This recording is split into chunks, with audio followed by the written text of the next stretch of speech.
La personne que j'ai le plus aimée, moi, je dirais, ouais, j'ai mis à peu près 6 mois pour bien me refaire et me retrouver surtout parce que le problème de la rupture, c'est ça, c'est que tu te perds un peu en même temps. Et comme c'était une rupture qui m'était nécessaire, il fallait que je renaisse de mes cendres. Ah là là.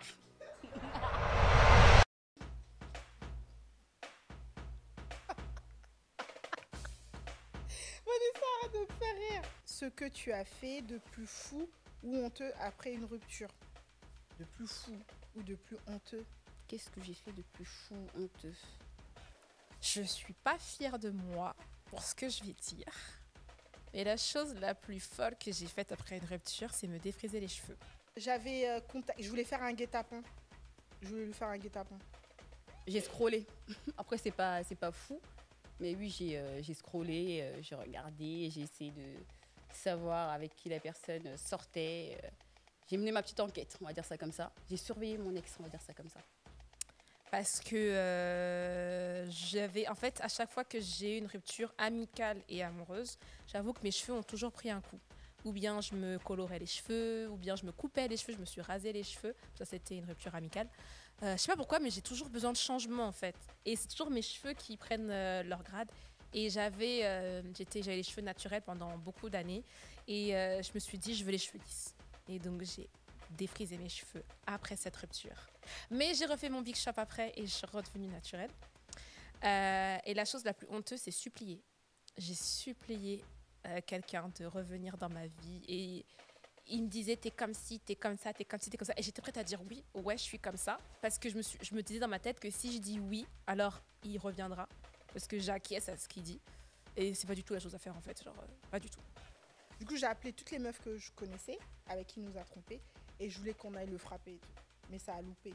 Elle, c'était pas courageuse. J'avais donné un rendez-vous à Gare de Lyon. J'ai dit, ouais, venez, on se rencontre là-bas et tout, on fout la honte et tout, avec sa meuf et tout, nanana. Genre, il y avait une des nanas avec qui il nous avait trompés, qui est encore en contact avec lui. Du coup, je lui ai dit à elle de lui parler, de continuer à lui parler et tout, et de lui donner rendez-vous. Comme ça, on le chope. Mais bon, comme c'est des misérables, ils nous ont pas suivis. As-tu plus quitté ou été quitté? Je crois qu'on m'a jamais quitté. Je crois que j'ai plus quitté, mais on m'a aussi quitté. Hein, donc Non, on m'a quitté une fois. J'ai plus quitté. Je sais pas pourquoi j'hésite, parce que oui, c'est vrai. J'ai plus été quittée. Non, j'ai plus quitté, pardon, qu'été quitté.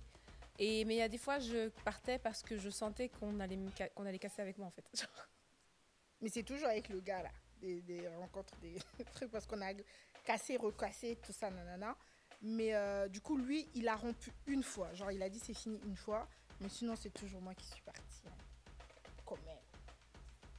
J'avais pas envie, quand je sentais que ça allait venir. Et donc, j'ai juste pris les devants. Alors que ça se trouve, en fait, on n'allait même pas casser avec moi. j'ai pas beaucoup d'ex. Hein. Ouais, moi je suis trop une fille. J'ai pas beaucoup d'ex. J'ai pas beaucoup d'ex, mais je dirais que j'ai eu les deux. On m'a quitté et j'ai quitté. Est-ce que c'est moi qui ai le plus quitté, j'avoue Bon, comme c'est moi, je dirais que j'ai le plus quitté. Je me rappelle plus. Bloquer son ex. Pour moi, ça dépend. Pourquoi bloquer? C'est fini. Ça dépend si c'est un ex qui veut pas te lâcher, qui veut toujours être derrière ton dos, qui t'harcèle limite, ouais, là, pour moi, la bloque. Parce que s'il n'arrive pas à comprendre avec des non, non, non, non, ou il ou elle, hein, je dis il parce que je suis une fille, mais ça peut être aussi elle. Si la personne ne comprend pas, bah, à un moment donné, il faut prendre les moyens les plus forts. Mais bloquer parce qu'on est juste rageux, je pense que ça montre un peu le côté rageux et c'est qu'on n'a pas fait... On n'arrive pas... Enfin, je sais pas comment dire. Il faut réussir à avancer juste en supprimant la personne. En supprimant son numéro, son réseau social et tout. Que de bloquer, je trouve que ça n'a pas d'intérêt. Si vous vous êtes séparés, mais pas pour des raisons hyper graves, quoi. Pour moi, ça sert à rien. C'est pareil. Une fois que c'est fini en fait. Le bloquer, ce serait un peu lui donner de l'importance. Parce que pour moi, en fait, en vrai, une fois que c'est fini, c'est fini. Tu peux être dans mes contacts, tu peux même être sur mes réseaux sociaux que je te donnerai même plus l'heure. Quand c'est fini, j'ai même pas besoin de bloquer. Si l'ex en question veut me bloquer, il a le droit, hein, je m'en tape. Mais moi, de moi-même, elle le bloquer, non. Non, non.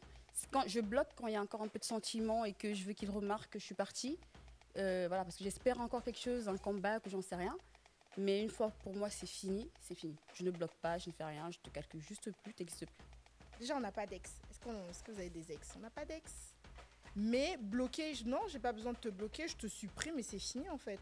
Et quand on a rompu, ça y est, c'est fini, chacun fait sa vie, je n'ai pas besoin de te bloquer. Si je te bloque, ça veut dire que c'est pas fini et je pense que tu peux m'appeler. Si je suis sûre que c'est fini, j'ai pas besoin de te bloquer en fait. Je supprime ton numéro, on s'appelle plus. Ciao. Comment on se remet d'une rupture amoureuse? Bah, c'est pareil, hein, ça dépend vraiment de la rupture en question. Mais comment on se remet? Moi, je dirais, on se recentre sur soi. On se remet avec du temps. On se remet avec des proches. Je trouve que c'est une bêtise de se remettre d'une rupture en allant coucher avec quelqu'un d'autre tout de suite après. Parce que c'est juste un pansement qu'on met, mais tu te sentiras bien seul après que tu es couché ou pas couché.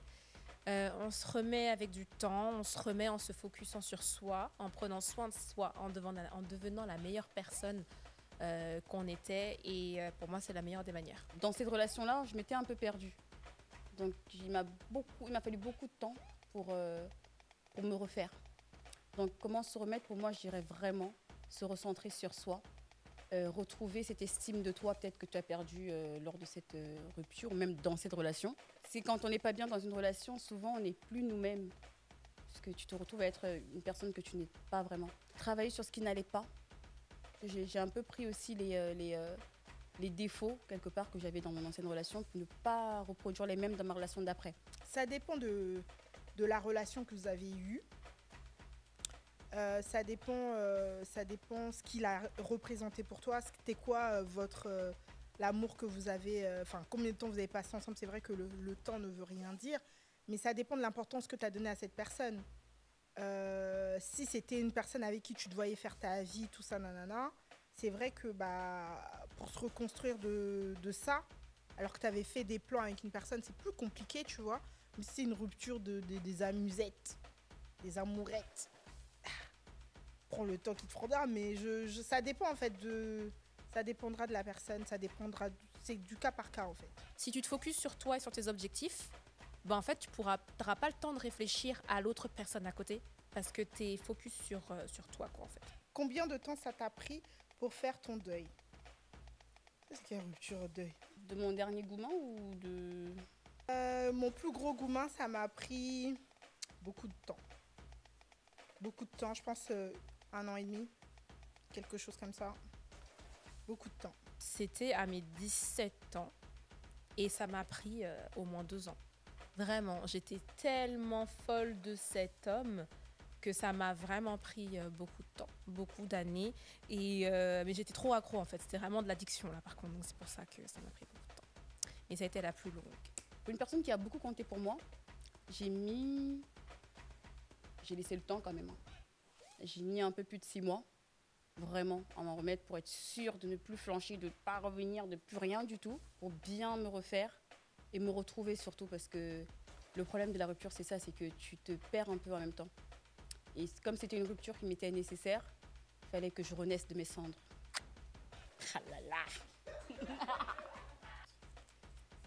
Les comebacks, c'est... Encore une fois, ça dépend. Ça dépend. Ouais, ça dépend, mais en vrai, je dirais que c'est inutile. Si vous vous êtes quittés, c'est pour une raison. Après, ça dépend encore une fois de la relation que vous aviez et tout ça. Mais avec l'expérience, sachant que moi, j'ai déjà tenté un comeback, c'est-à-dire que je suis déjà je suis ressortie avec un de mes ex, ça ne sert strictement à rien. Vraiment, ça, c'est comme si tu donnes encore... En fait, tu redonnes une chance à la personne.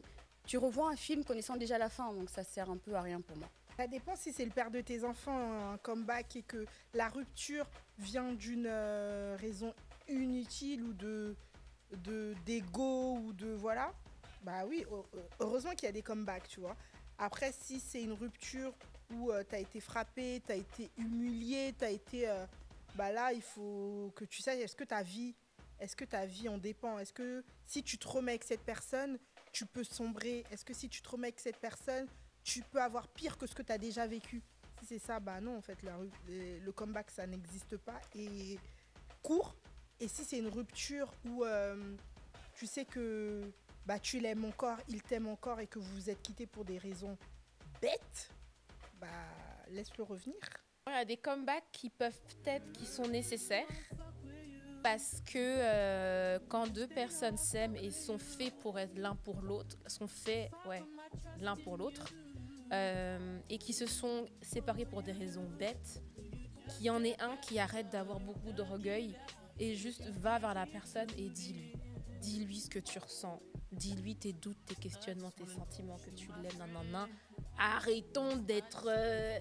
moi, je veux pas montrer que je suis faible, donc je vais pas faire de comeback, mais c'est dans ma tête, j'ai envie de faire des comebacks. Ça sert à rien. Donc, il y a des moments, c'est nécessaire, parce que si c'est ta personne, en fait. Il faut juste régler les choses d'une autre manière que ce que vous avez pu faire qui a mené à une rupture, mais voilà.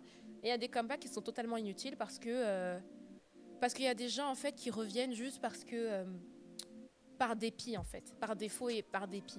Genre, ça n'a pas fonctionné autre part, bah vas-y, je vais repartir là-bas parce que là-bas, je sais, je connais, c'est facile et tout et tout. Et c'est pas pour des vraies raisons, genre, c'est un peu hypocrite. Et ça, c'est inutile, genre, non. Laisse la personne se reconstruire, arrête de venir et de casser encore son cœur, ça ne sert à rien. Bloquer son ex. Ah oui, bah oui.